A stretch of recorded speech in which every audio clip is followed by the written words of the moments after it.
16వ అధ్యాయం 11 నుండి 15 వరకు ఈ దినం మనం ధ్యానం చేసుకున్నాం.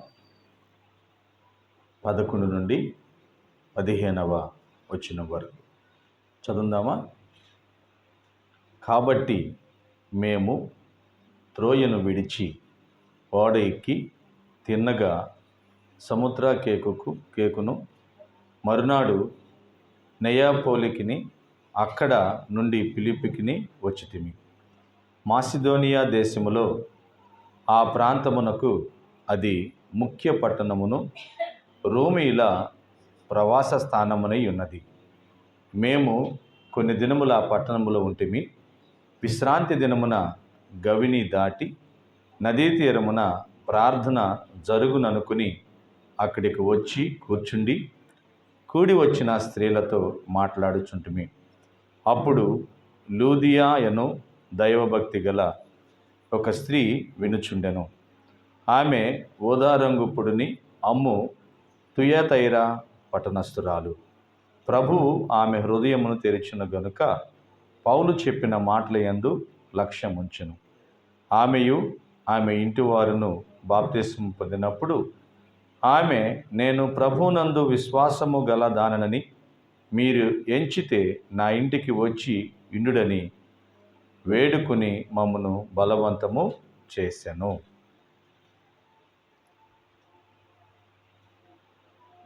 ఇక్కడ పౌలు యొక్క ప్రయాణం గురించి, మిషనరీ యాత్ర గురించి మనం 16వ అధ్యాయంలో ధ్యానిస్తూ వస్తున్నాం. చివరి వారంలో మనం పరిశుద్ధాత్మ యొక్క నడిపింపు వారిని ఏ విధంగా ముందుకు తీసుకెళ్ళింది, ఎక్కడ వాక్యాన్ని బోధించమంటుంది అనే విషయాలు చివరి వారంలో మనం నేర్చుకున్నాం. ఇప్పుడు వారు ఏమి చేస్తున్నారు, వారి ప్రయాణం ఎలా జరిగిందో వారు మనకి చెబుతూ ఈ మాటలు వ్రాస్తూ ఉన్నారు. వాళ్ళు మొదటిగా 11వ వచనంలో ఏం జరుగుతుందని చెబుతున్నారంటే, త్రోయి నుండి ఎక్కడికి వచ్చారంట? వాళ్ళు త్రోయను విడిచి ఓడ ఎక్కి తిన్నగా సముద్రకేకు వచ్చారంట. ఆ తర్వాత సముద్రకేకు నుండి నెయపోలికి, అంటే అక్కడికి వచ్చారు, అక్కడ ఉండారు. మరునాడే మళ్ళీ అక్కడి నుంచి నెయపోలికి వచ్చారు. ఆ తర్వాత నెయపోలి నుండి ఫిలిప్పుకి వచ్చారు. ఇదంతా వారు పడవలో ప్రయాణం చేశారు.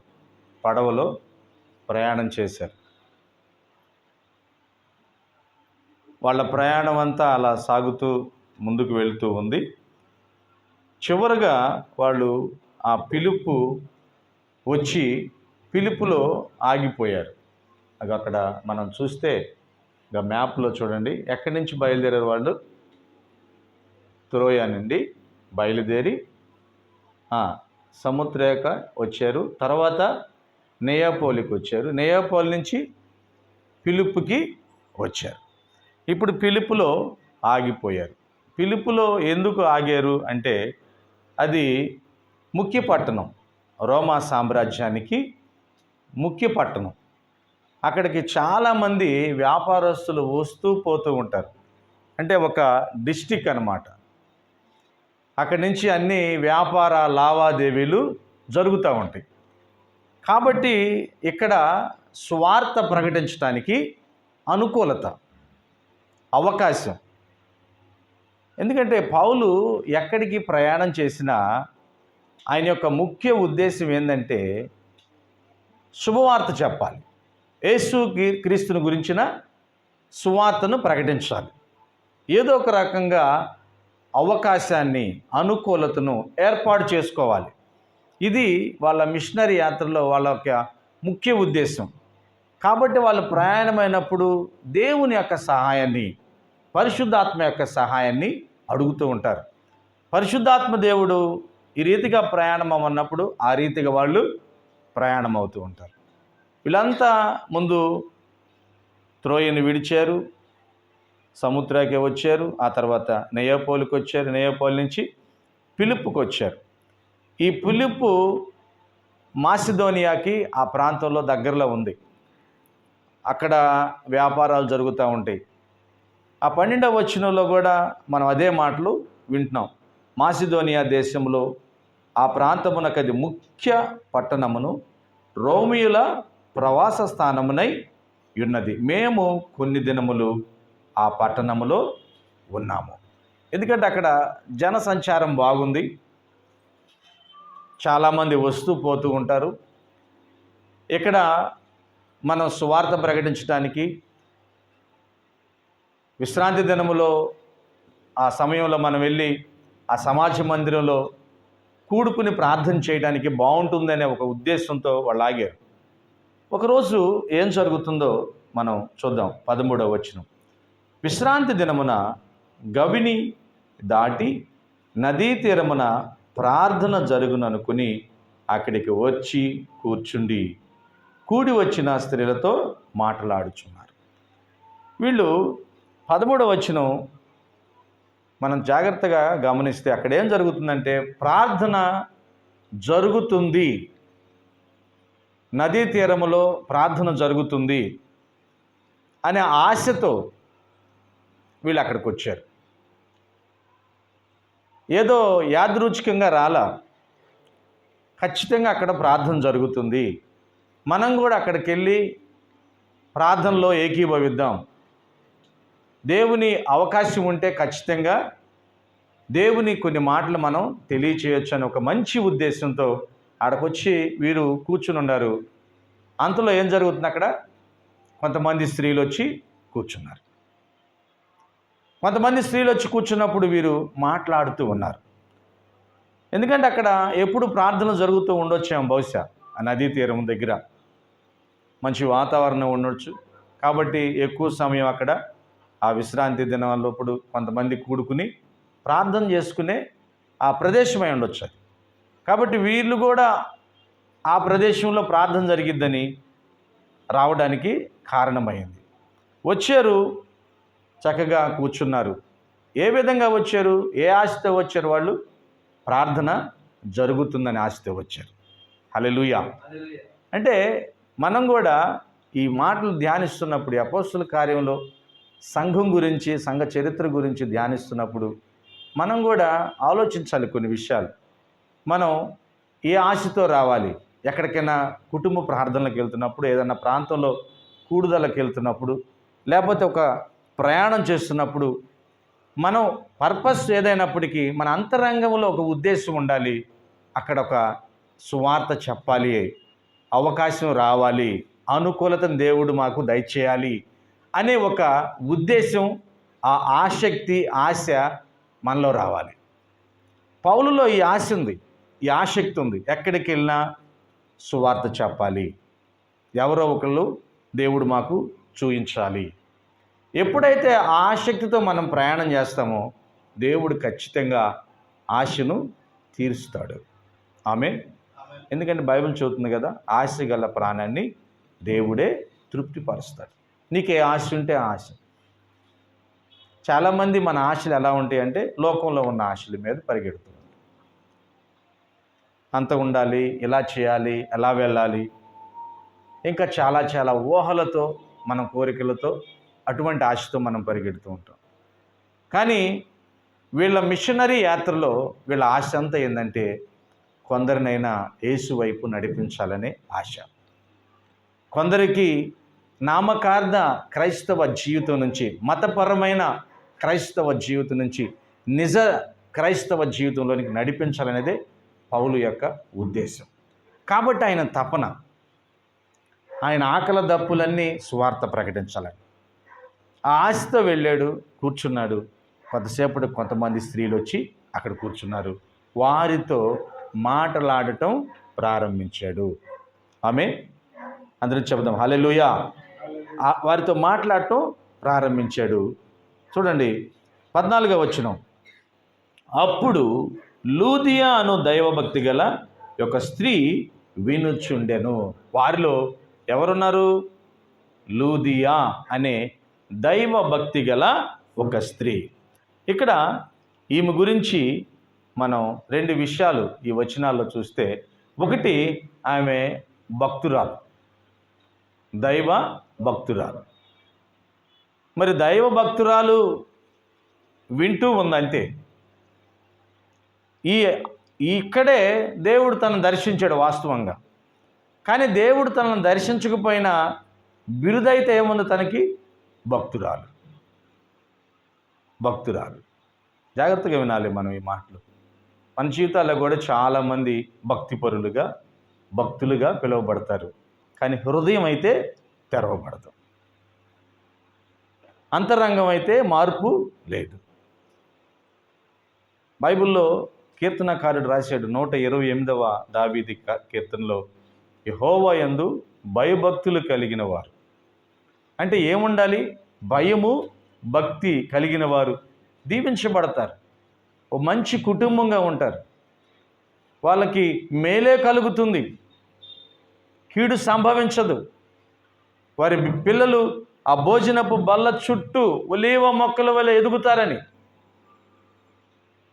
తన భార్య ఆ లోగిట ఫలించే ద్రాక్షావల్లిగా ఉంటుందని, వారి యొక్క చేతుల కష్టార్జితం వారే అనుభవిస్తారని కీర్తనకారుడు రాశారు. ఎలా ఉంటే? భయము, భక్తి. ఇక్కడ ఈమె భక్తురాలని రాశారు. కేవలం భక్తి అయితే ఉంది ఈమెకి. 2, ఈమె వ్యాపారస్తురాలు. రెండేంది? వ్యాపారస్తురాలు. ఈమె వ్యాపారం చేసింది. ఏమో బహుశా ఈమె వ్యాపారాన్ని బట్టి కేవలం భక్తి కలిగిన పైన జీవితాన్నే జీవిస్తూ వచ్చిందేమో. అంటే ఈ వ్యాపారం కోసం సమయాన్ని ఎక్కువగా వెచ్చించి ఎప్పుడో నామకార్థంగా, అంటే మతపరమైన కార్యకలాపంగా వెళ్ళి ఆరాధనలో పాల్గొంటుందేమో. కొన్ని ట్రాన్స్లేషన్లో చూస్తే ఈమె దేవుణ్ణి ఆరాధించే బిడ్డ అని రాశారు. దేవుని ఆరాధిస్తూ ఉండే బిడ్డ, కానీ అంతరంగమందు కాదు. అందుకే ఇక్కడ చాలా విచిత్రంగా ఉంటుంది ఈ మాటలు. మనం 5 వచనాలు చక్కగా ధ్యానిస్తూ ఉంటే, లూది అయిన దైవభక్తి గల ఒక స్త్రీ ఏం చేస్తుందంటే ఇప్పుడు వచ్చి వింటుంది. అంతకు ముందులాగే యథావిధిగానే వింటుంది, ఎప్పటిలాగే వింటుంది. చాలామంది వస్తారు, వింటారు, వెళ్తారు. వస్తారు, వింటారు, వెళ్ళిపోతారు. ఎటువంటి మార్పు రాదు. సహజంగా సమాజం ఏం చెప్తుందంటే, వీళ్ళు దేవుని బిడ్డలు, వీళ్ళు క్రైస్తవులంట, వీళ్ళు భక్తిపరులు. కానీ అంతరంగంలో ఆ మార్పు ఉందా? అంతరంగంలో ఆ మారు మనసు ఉందా? లేదు. ఈ లూదియా కూడా, ఈ స్త్రీ కూడా వ్యాపారం చేసుకుంటా ఉంది. ఏదో అట్ట వ్యాపారం చేసుకుంటా కొంతమంది స్త్రీలు ఉన్నారు.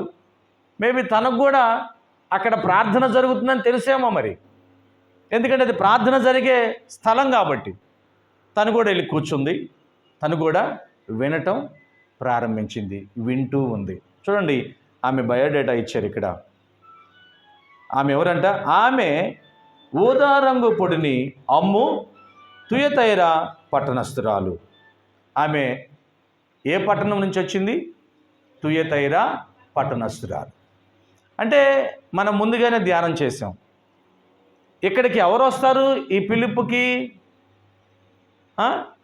బిజినెస్ అందరూ, అది ముఖ్య పట్టణం కాబట్టి అందరూ అక్కడికి సంచారం చేస్తూ ఉంటారు. వ్యాపారస్తులు వస్తూ పోతూ ఉంటారు. కాబట్టి అక్కడ పౌలు ఉండడానికి ఇష్టపడ్డాడు. మేబీ ఆయన ఆశపడ్డట్టుగా ఈ వ్యాపారం చేసుకునే స్త్రీ కూడా అక్కడికి వచ్చింది. హల్లెలూయా. మొదట్లోనే మనం ధ్యానం చేసాం, ఆశపడే ప్రాణాన్ని దేవుడు ఏం చేస్తాడు? తృప్తిపరుస్తాడు. పౌలు ఆశపడ్డాడు. ఇక్కడ ఖచ్చితంగా సువార్తను ప్రకటించే ప్రదేశం ఇది. ఇక్కడ మనం సువార్తను ప్రకటిస్తే కొందరిని దేవుని కోసం మనం సంపాదించవచ్చు. ఆశపడ్డాడు, వెళ్ళాడు. ఆశకు తగినట్లుగా లూదియా అక్కడికి వచ్చింది. ఆశకు తగినట్లుగా లూదియా వాక్యాన్ని వింటూ ఉంది. హల్లెలూయా. కానీ అక్కడ దేవుడు ఒక గొప్ప కార్యాన్ని చేస్తూ ఉన్నాడు. ఆశను తృప్తిపరుస్తున్నాడు. ఏం చేస్తున్నాడు దేవుడు? చూడండి, అక్కడ ప్రభువు ఆమె హృదయమును తెరిచెను గనుక పౌలు చెప్పిన మాటల యందు లక్ష్యముంచెను. ఆమేన్. దేవుడు తన హృదయాన్ని తెరిచాడు. వాక్యం ఇచ్చిన ప్రియ దేవుని బిడ్డ, నీ జీవితంలో నువ్వు వస్తూ పోతూ వింటూ పోతూ ఉంటే ప్రయోజనం లేదు. దేవుడు నా హృదయాన్ని తెరవాలి, ఆ వాక్యాన్ని నేను అర్థం చేసుకోవాలి, ఆ వాక్యానుసారంగా నా జీవితం ఉండాలని నీకు నాకు కూడా ఆశ ఉండాలి. ఆశ ఉన్నప్పుడు, ఆ వినటంలో మనం ఆసక్తి చూపించినప్పుడు ఖచ్చితంగా దేవుడు హృదయాన్ని తెరుస్తాడు. అంతేకాదు, ఈ స్క్రిప్చర్లో చూస్తే, ఈ వాక్యాన్ని బట్టి మనం చూస్తే పౌలులకు కూడా ఆ మిషనరీ యాత్రలో ఆశతో వారు ముందుకెళ్తున్నారు. స్వార్థ ప్రకటించాలని ఒక మంచి ఉద్దేశంతో ముందుకెళ్తున్నారు కాబట్టి దేవుడు వారి ఆశను తృప్తిపరిచాడు. ఆమేన్. అందరం చెప్తాం హల్లెలూయా. వెంటనే ఆమె దేవుని మాటల మీద మనస్సును కేంద్రం చేసింది. దేవుని మాటల మీద తన దృష్టిని కేంద్రం చేసింది. దేవుడు చెబుతున్న వాక్యం మీద మునుపెప్పుడు వినని విధంగా దేవుడు తనతో మాట్లాడుతున్నట్టు అనిపించింది. మునుపెప్పుడు తన హృదయాన్ని అంతగా గుచ్చుకొని దేవుని బలమైన వాక్యం తన హృదయాన్ని గుచ్చుకుంటుంది. ఎప్పుడు వింటూనే ఉంది, కానీ హృదయం అయితే తెరవబడలేదు. ఇప్పుడైతే వినటం ప్రారంభించింది, తన హృదయం తెరవబడింది. ఆ హృదయం ఎప్పుడైతే తెరవబడిందో దేవుడు తనను దర్శిస్తున్నాడు. దేనికి దర్శిస్తున్నాడు? మారు మనసు కోసం దర్శిస్తున్నాడు. ఇప్పుడు వరకు పేరైతే ఉంది పైకి, భక్తి కలిగిన స్త్రీ. ఇప్పుడు నిజమైన విశ్వాసం కలిగిన స్త్రీగా మార్చబడబోతుంది. ఆమేన్. ఈ భక్తి కలిగిన స్త్రీ నిజమైన భయభక్తులు కలిగిన జీవితంలోకి రాబోతుంది. ప్రియ దేవుని బిడ్డలారా, మన జీవితంలో కూడా ఆశతో స్వార్థ చెప్పడానికి అడుగు ముందుకేయాలి. మనం ఏదో ఇక్కడ కూడా కొన్ని మాటలు చెప్పి వెళ్ళిపోదామనే ఒక సమయాన్ని దొర్లించే విధంగా ఉంటే ప్రయోజనం కాదు. కానీ ఎక్కడికి వెళ్ళినా కొందరినైనా ఒక్క వ్యక్తినైనా దేవుని వైపు మళ్లించాలనే ఒక మంచి ఆశ కలిగి మనం వెళ్తే ఖచ్చితంగా దేవుడు ఆత్మలను రక్షిస్తాడు. ఆమె ఇక్కడ లూదియా ఆ విధంగానే మరి ఎప్పటి నుంచి ఉంటుందో తను, ఒక రకంగా చెప్పాలంటే భక్తి కలిగిన స్త్రీ అంటే ఆమె ఎప్పటి నుంచో సంఘంలో లేకపోతే సమాజ మందిరంలో తను చూస్తూ ఉంది, వెళుతూ ఉంది, కూడుకుంటూ ఉంది. కానీ ఈరోజు పౌలు చెబుతున్న మాటల మీద తన మనసుని పెట్టడానికి పరిశుద్ధాత్మ దేవుడు తనకు సహాయం చేశాడు. పరిశుద్ధాత్మ దేవుడు సహాయం చేయడానికి వారి యొక్క ప్రార్థన, పౌలు యొక్క ఆశ ఆ హృదయాన్ని మార్చబడటానికి, ఆమె దేవుని చెంతకు చేరటానికి, దేవుని వైపు మళ్ళటానికి దేవుడు సహాయం చేశాడు. హల్లెలూయా. అందరం చెప్తాం హల్లెలూయా. వెంటనే ఏం చేస్తున్నాడు చూడండి, ఆమెయు ఆమె ఇంటి వారును బాప్తిస్మం పొందినప్పుడు ఏం చేసిందంట? అందరూ బాప్తిస్మం పొందారంట. ఏమండి, ఒక్కసారి విందాం, ఒక్కసారి మనం ఆలోచిద్దాం ఈ గురించి మళ్ళా మనం. ఆమె పేరు లూదియా. పేరుకు ముందు ఆమె బిరుదు చెప్పండి, ఏం బిరుదు? దైవ భక్తి కలిగిన స్త్రీ. ఏమండి, దైవ భక్తి కలిగిన స్త్రీ. మరి కుటుంబంలో ఎవరికైనా రక్షణ ఉందా? మారు మనసు ఉందా? ఏమీ లేదు. కానీ ఈరోజు మరి ఆ కుటుంబంలో మారు మనసు పొందటానికి కారకులు ఎవరైనండి? చెప్పాలి, ఎవరై ఉంటారు? లూదియా. ఎస్, లూదియా. ఈరోజు వాక్యం ఉంది, ఆ వాక్యం తన హృదయాన్ని తాకింది, ఆ వాక్యం ద్వారా తన మారు మనసు పొందింది. వెంటనే తను ఏం చేస్తుంది? తన ఇంటికి వెళ్ళి తన ఇంటి వారందరికీ సువార్త చెప్పింది. దేవునికే మహిమ కలుగును గాక. అయ్యో, పైకి భక్తి కలిగిన వారి మనం కనబడుతున్నాం, కానీ నిజమైన శక్తి కలిగిన భక్తి మనలో లేదు, విశ్వాస జీవితం మనలో లేదు. ఈరోజు దేవుడు నన్ను దర్శించాడు. ఒక సహోదరుడు మాట్లాడుతున్నప్పుడు దైవ శక్తితో నేను నింపబడ్డాను. ఇప్పటి వరకు మనం సమయం వ్యర్థం చేసాం, ఇక వ్యర్థం చేయకూడదు. రండి, మార్పు చెందాలి, మారు మనసు పొందాలి, మనం బాప్తిస్మం తీసుకోవాలి, మనం ఆ విధేయత చూపించాలి అని చెప్పి కుటుంబాన్ని బాప్తిస్మములోకి నడిపించిన ఆ కుటుంబ సభ్యురాలు లూదియా. ఆమెను ఆమె ఇంటి వారును అందరూ బాప్తిస్మం తీసుకుని ఎంత ఆనందం అండి. ఇప్పటి వరకు ఆమె కేవలం ఆమె కుటుంబ పోషణ కొరకు వ్యాపారం చేసుకుంటా పరిగెడుతూ ఉంది. ఇప్పుడు ఆ కుటుంబంలోకి ఏమొచ్చింది? రక్షణ ఆనందం వచ్చింది.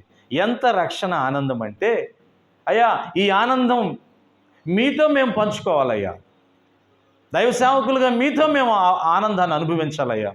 ఇదిగో నేను నిజంగా మార్పు చెందానని, నేను నిజంగా దేవుని యందు భయభక్తులు కలిగిన స్త్రీనని, విశ్వాసులని మీరు నమ్మితే మీరు మా ఇంటికి వచ్చి భోజనం చేయాలయ్యా.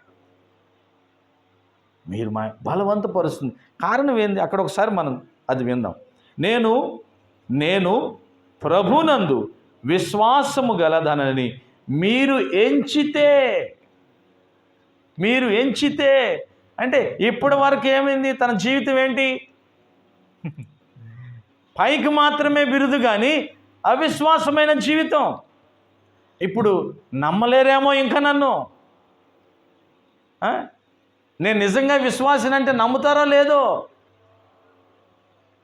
బ్రతిమలాడుతుంది, నేను మారేనయ్యా, కాబట్టి మా ఇంటికి రండి. నేను మారేనని మీరు నమ్ముతున్నారు కదా, అదిగో మా ఇంటికి రండి, నేను మీకు ఆతిథ్యం ఇస్తాను అని చెప్పి బలవంతపరిచిందంట. వాక్యం ఇట్టిన ప్రియ దేవుని బిడ్డారా, ఈరోజైతే ఆమె బలవంతపరిచింది, కానీ మరొక నాడైతే పౌలు శీలలు ఆమె ఇల్లు ఎదుక్కుంటూ ఆ ఇంటికి వెళ్ళిపోయారు. దేవునికి మహిమ కలుగును గాక. జైలు రక్షించబడిన తర్వాత, చెరసాల నుంచి విడుదల పొందిన తర్వాత లూదియా ఇంటికి వాళ్ళే వెళ్ళారు, వెతుక్కుంటా వెళ్ళారు. అంటే తన విశ్వాస జీవితాన్ని అంచులంచులుగా ఎదుగుతూ ఉంది ప్రియ దేవుని బిడ్డారా. మనం కూడా ఆలోచిద్దాం, మన జీవితంలో ఏ ఆసక్తితో మనం ప్రయాణం చేస్తున్నాం, ఏ ఆశతో మనం ముందుకెళ్తున్నాం. ఒక కుటుంబం బంధువుల ఇంటికి వెళ్తున్నాం, లేదా ఒక ఊరు వెళ్తున్నాం, లేదా ఒక ప్రయాణం చేస్తున్నాం. మనలో ఒక తపన ఉండాలి, యేసుక్రీస్తు నా రక్షకుడు, నేను ఆనందిస్తున్నాను ఆయన ప్రభువుగా చేర్చుకుని మరి ఒక్కరికైనా నేను సువార్త చెప్పాలి. ప్రతిరోజు మనలో ఆశ ఉండాలి. ఏదో ఒక సందర్భంలో యేసుక్రీస్తే నిజమైన దేవుడని శుభవార్త చెప్పాలి. ఈ ఆసక్తి వారిని ఎక్కడికి నడిపించని చూడండి. 100 కిలోమీటర్ల పడవ ప్రయాణంలో ఊరూరా గ్రామాలకు తిరుగుతూ, కొన్ని చోట్ల ఆగిపోతూ, వసతి ఉన్నా వసతి లేకపోయినా, ఆహారము పరిస్థితులు అటు ఇటుగా ఉన్నప్పటికీ వారి యొక్క ముఖ్య ఉద్దేశం యేసు క్రీస్తులోకి అనేక మందిని నడిపించాలి.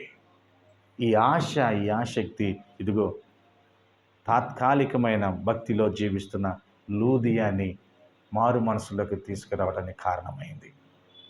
మరి మనం కూడా ఆ రీతిగా ముందుకు సాగుదాం, ఆ రీతిగా శుభవార్తను తెలియజేద్దాం, క్రీస్తు రాజ్యమును విస్తరింపజేద్దాం. ఇటు కృప దేవుడు మనందరికీ దయచేయునుగాక.